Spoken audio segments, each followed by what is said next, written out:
ኢትዮጲስ በዮቶር አካዳሚ ተገኝታ ነበር። ከተማሪዎችና ከመምህራኖች ጋር ደስ የሚልና የማይረሳ ጊዜያቶችን አሳልፋ ተመልሳለች። ዝርዝሩን ምን ይመስላል የሚለውን አንድነት እንደሚከተለው ታቀርብልናለች።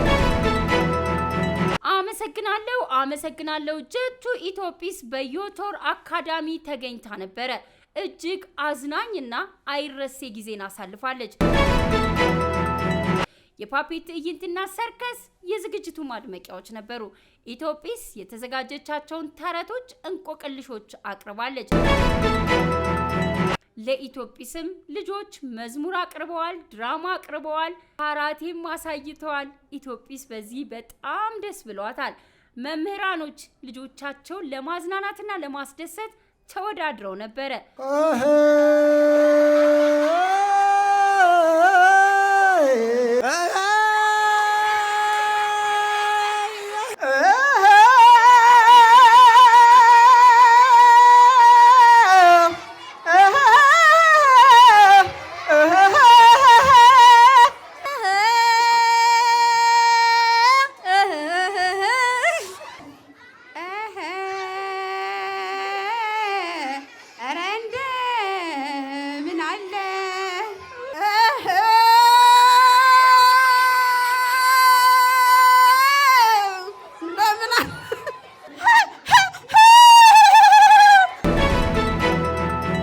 ህሊናና ባቢም ተገኝተው ነበረ።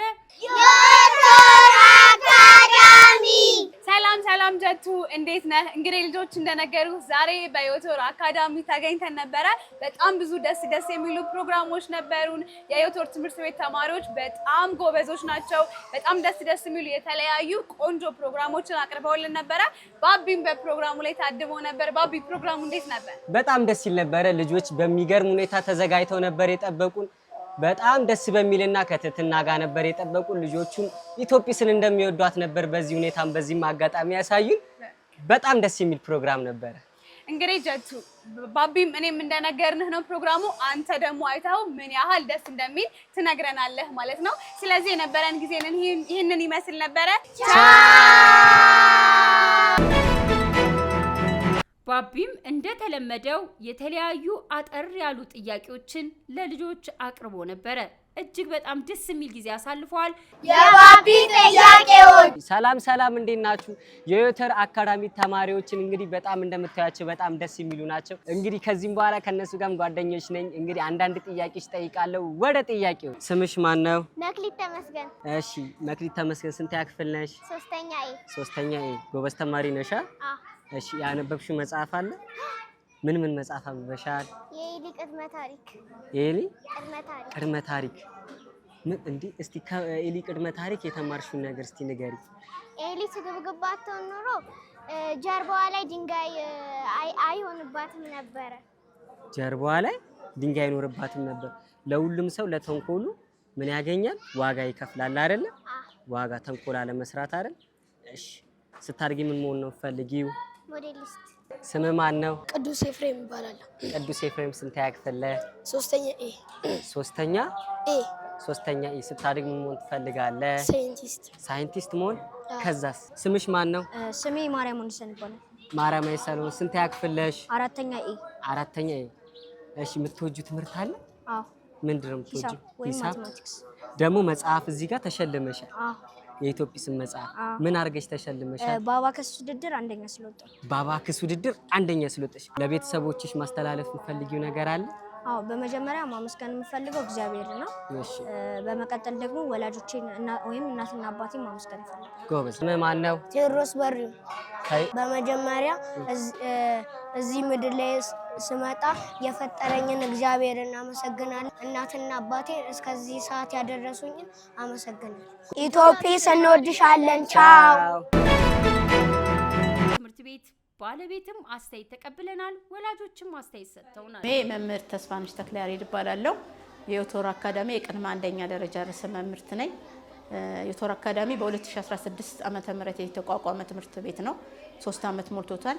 እነዚህ 3 ዓመታትን በስኬት እያከናወነ ያለ ትምህርት ቤት ነው። ኢትዮጲስ በእኛ ትምህርት ቤት መጣ የቀጣይ የእረፍት ጊዜያቸውን በማጥናት በጥናት እንዲያሳልፉ በመምከር፣ ሁለተኛ ነገር ደግሞ የትምህርት ማጠናቀቂያ ቀስ በመሆኑ ለፈተና ተማሪዎች በደንብ ተደስተው ዝግጁ ሆነው እንዲመጡ ስላደረገችልን ኢትዮጲስን በደንብ አድርገን እናመሰግናለን። እድሉ ስለተሰጠኝ አመሰግናለሁ። ሳኖርቅ ካሳ እባላለሁ። ኢትዮጲስ እንግዲህ ልጆች በቴሌቪዥን መስኮት ነበር የሚያዩት።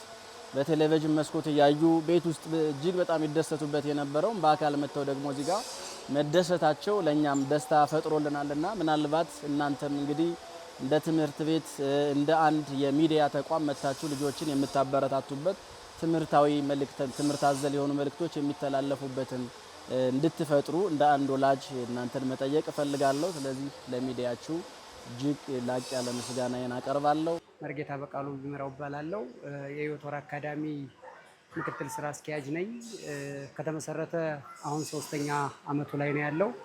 ህይወት ወር ከሚታወቅባቸው ዋና ዋናዎቹ ስነ ምግባር እና ሀገር በቀል እውቀት ነው። ተማሪዎቻችን የጥንታዊ አባቶቻችንን እውቀት እንዲቀስሙ የተቻለውን ያህል ጥረት እየተደረገ ነው።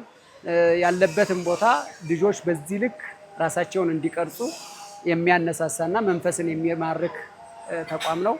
ማስተላለፍ የሚፈልገው አመሰግናለሁ። ሁላችሁም ልጆች ይህን የክረምት ጊዜያችሁን እያነበባችሁ እየተጫወታችሁ ቤተሰብ እየጠየቃችሁ ደስ የሚል ጊዜ እንድታሳልፉ ምኞታችን ነው። ጀቱ የክረምት ጊዜያችሁ እንዴት ነው በሚል የተለያዩ ዜናዎችን ያቀርብላችኋል። ፍልልቆቹ ትንሽም ዛሬ ነገም ትልቅ አቀዳለሁ ለመድረስ ጀምራ